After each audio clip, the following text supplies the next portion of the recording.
Historians, even ones who write for YouTube, try to take an unemotional and objective view of the topics they're writing or speaking about, at least outwardly. But let's tell the truth. Uganda has been a dumpster fire since 1962, when it became independent of the United Kingdom after nearly 70 years of British rule. That dumpster fire turned into a conflagration under the infamous Idi Amin, the megalomaniacal ruler who believed himself Scottish royalty and whose methods of torture were so brutal and twisted as to defy imagination. In 1973, Amin invaded neighboring Tanzania, which was a serious error in judgment. The Tanzania army, joined by Ugandan rebels, quickly took over the country, and Amin fled for Libya and, later, Saudi Arabia, where he died in 2003, never having faced justice. In Amin's wake, a series of governments attempted to rule the impoverished and ethnically divided nation after a civil war from 1980 to 1986, when the current ruler of Uganda, Yoweri Museveni, took power. Because like the people who were killing people were in the army, they had power, they had guns, but we fought them and disbanded them. Today, after nearly 40 years in power, all that Museveni has to show for his time in office is a corrupt government, suppression of opponents, restricted freedom of the press and speech, arbitrary arrest and torture, incredible poverty, rampant disease, and one of the most restrictive laws against gay people in the world. Through much of his time in office, Museveni faced numerous rebellions, none more widely known or infamous than the Lord's Resistant Army, LRA, led by Joseph Kony, another megalomaniac who, among other things, believes himself to be God, a mystic, a channel for speaking with the dead, the reincarnation of Moses, inhabited by the spirits of different people, both male and female, and more. If you're over 35 or 40, you may have heard about Kony. In 2005 to 2006, the Bush administration launched a campaign to capture Kony and hand him to the International Criminal Court in The Hague. The main reason?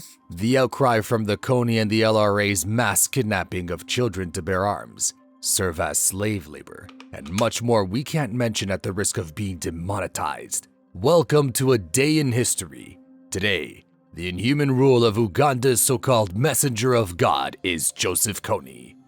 During the Ugandan Civil War, which is usually called the Ugandan Bush War, the Acholi people of central northern Uganda suffered greatly. The Acholi lived not only in northern Uganda, but also in the southern tip of South Sudan, which, until 2011, was part of Sudan. Like many other tribes in the area, the Acholi aspired and still aspire to a greater degree of autonomy within Uganda, something Museveni strongly opposes. It was that way during the Ugandan Bush War as well, and Museveni's forces committed countless atrocities in their attempts to suppress the Acholi people and culture. One of the early leaders of the Acholi in the Bush War was Alice Auma, who became the leader of the Holy Spirit movement and believed herself to be a channel for a deceased army officer called Lakwena, the messenger. The Holy Spirit movement was defeated in 1987, and Auma went into exile in Kenya, where she died in a refugee camp, having been, as she claimed, abandoned by Lakwena, or the spirits in general. She was also implicated in the trafficking of children and claimed to have found a cure for HIV/AIDS, which ravaged Uganda for many years and, to a large extent, still does. Enter Joseph Kony, who claimed to be Alice Auma's cousin and, like her, claimed to have supernatural powers and the ability to speak with and for the dead, and God. He talked to God, which is doubtful because the voice he was hearing was telling him, among other things, to kidnap and use children for cannon fodder and abuse. Uganda is one of the most solidly Christian countries in sub-Saharan Africa. About 85% of the country is one form of Christian or another, but in some cases, that Christian belief is mixed with indigenous beliefs about spirits and magic. Both male and female shamans are still respected throughout Uganda, especially outside the cities. Kony was an altar boy growing up. After the defeat of Auma's Holy Spirit movement in 1987, Kony gained attention and influence by claiming that he, too, had visions and communicated with God. Most people believe that Auma and Kony are not related, but that Kony was trying to draw a direct line from her to him by declaring that he too was a prophet. Like another prophet, Moses, Kony declared that his goal and the goal of the Lord's resistant army that slowly began to grow around him in the late 1980s and through the 1990s was to establish a theocratic government in Uganda based on the Ten Commandments. The problem with most people or movements that are formed around a self-proclaimed prophet is that while they condemned killing or stealing, or coveting another man's wife, etc., is that it always seems that God also told them it was okay for them to kill, steal, and sexually abuse, just not anyone else. Another interesting thing about Kony's take on the Ten Commandments is that they seem to fluctuate in number and content.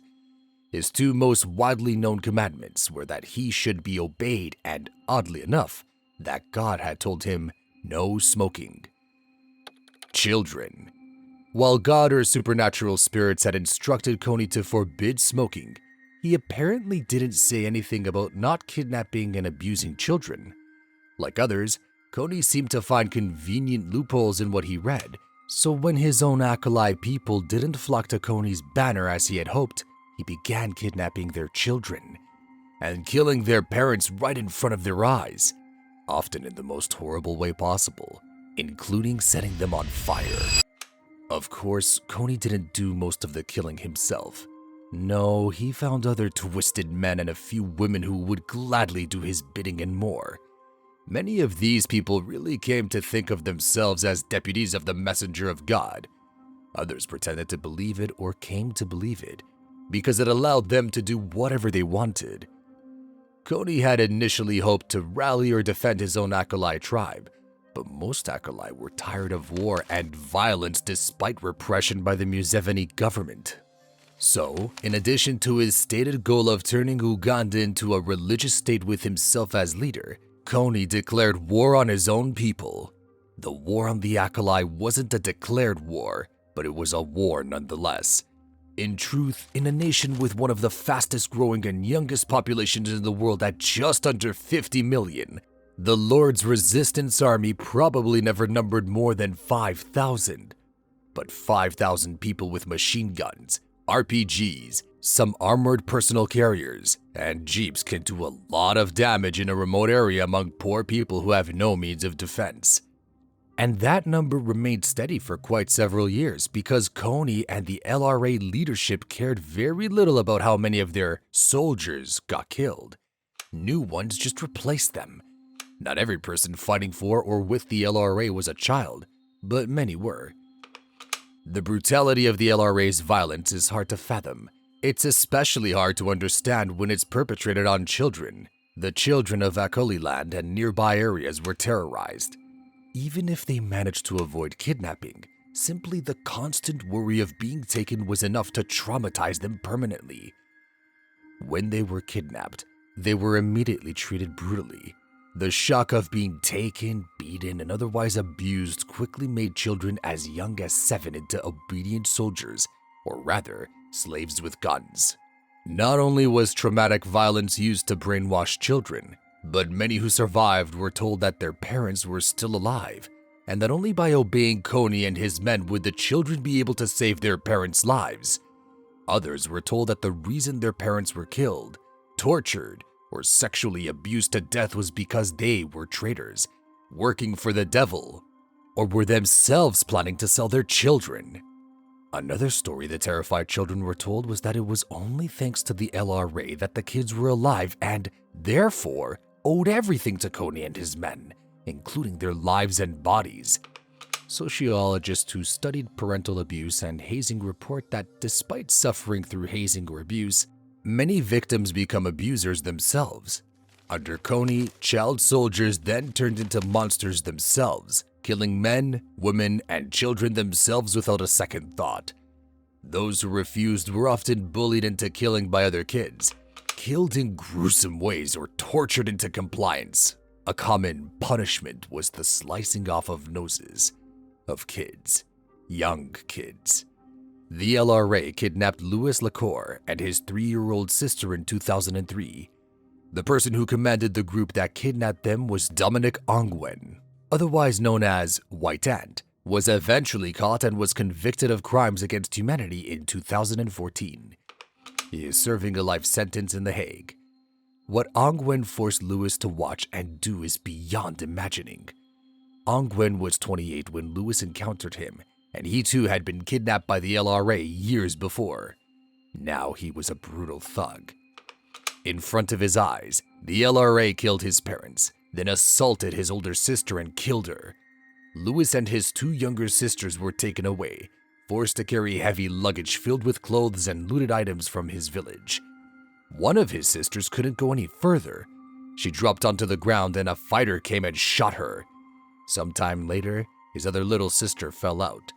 She was 3. Louis tried to coax and lift her back to her feet, but beaten, threatened, exhausted, and screamed at, Louis was forced to kill his own sister. Once at the LRA camp, Ongwen and other LRA soldiers taught the boys to kill. As Louis later recounted, they would bring a prisoner and they would bring a panga, a kind of machete, and say, "You kill him." They would bring someone from your village and say, "You chop her." When Louis was liberated and had recovered enough to get out on his own, no one in his family would hire him. They were afraid of what he had become. Many child soldiers in Uganda and around the world never recover. Girls and young women were sometimes abused and killed on the spot. Many were brought back to LRA camps, which they were beaten into submission and made to clean, cook, and allow themselves to be used physically. Kony himself is said to have 46 children, many of them the products of assault. Kony and the LRA did not limit themselves to operating in Uganda. They carried out attacks and kidnappings in Congo and Sudan as well. By the early 2000s, Kony had been labeled as a terrorist by the United States, the UN, and many others, and large rewards were offered for his capture. But Kony managed to avoid it. By 2012, Kony had been on the run from Ugandan government forces, US agents, and others for some time. The leaders in his army were either killed or captured, and others simply melted away, hoping to somehow blend into Ugandan society with a made-up identity. No one knows precisely how many people the LRA killed during its long reign of terror in one of the most inaccessible areas of the world, but estimates run to 100,000 or more. The number of kids taken by the LRA are somewhere between 60 and 100,000. Many of them are still alive, traumatized beyond belief and unable to look people in the eye for the shame they have about what happened to them and what they may have done. Despite a huge manhunt over many years, Joseph Kony is believed to be in South Sudan, whose government shielded him for several reasons when it became independent in 2011. His followers are said to number in the dozens or less, but he still lives.